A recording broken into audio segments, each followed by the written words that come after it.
connaît assez bien, je crois, le Magritte surréaliste, mais on sait aussi que Magritte était passionné par un personnage de roman qui est Fantomas. Et Fantomas est connu pour être celui qui avait plus d'une centaine de visages.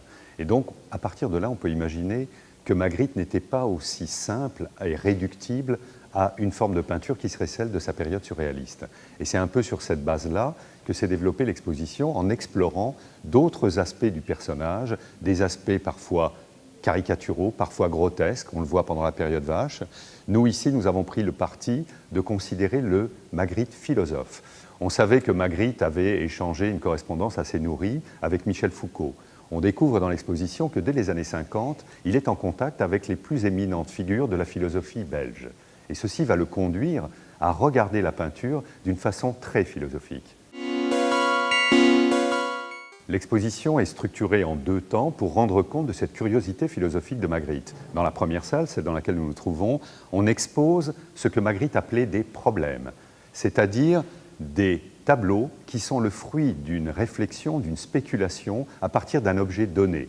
Et on voit ici, dans la pièce, le problème de la porte, le problème de la mère, le problème de la femme, de la cheminée, etc. Et on voit là Magritte procéder de façon très raisonnée, construire des images de façon presque mathématique, si on veut. Après cela, on voit 5 chapitres, autant d'expositions différentes, qui mettent en relation les tableaux de Magritte avec des récits mythologiques, avec des histoires qui sont toutes liées à l'invention de la peinture ou à la définition de la beauté.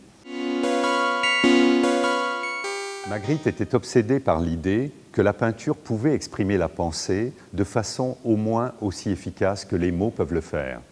Et on voit dans les tableaux de Magritte l'élaboration d'une sorte de vocabulaire élémentaire.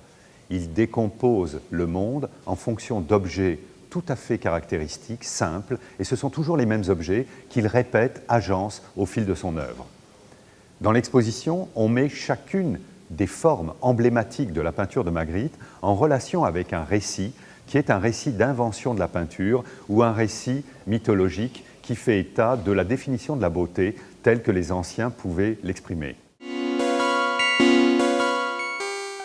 On est ici devant un tableau de Magritte qui s'intitule « Les vacances de Hegel » et qui illustre au plus haut point son intérêt pour la philosophie. On peut dire aussi que c'est une sorte de réponse au surréalisme lui-même. En effet, le surréalisme s'est toujours référé à une idée de la beauté puisée dans un vers de Lautréamont qui est beau comme la rencontre fortuite d'un parapluie et d'une machine à coudre. Et que voit-on ici? On voit Magritte substituer la machine à coudre à un verre, c'est-à-dire à quelque chose de très logique en regard du parapluie censé écarter les gouttes d'eau que le verre, lui, va recevoir. Les éléments essentiels qui constituent la peinture de Magritte, les ombres, les rideaux, les corps morcelés, les mots, sont mis en relation dans l'exposition avec des tableaux anciens où ces mêmes éléments font partie d'un récit mythologique qui est celui de l'invention de la peinture.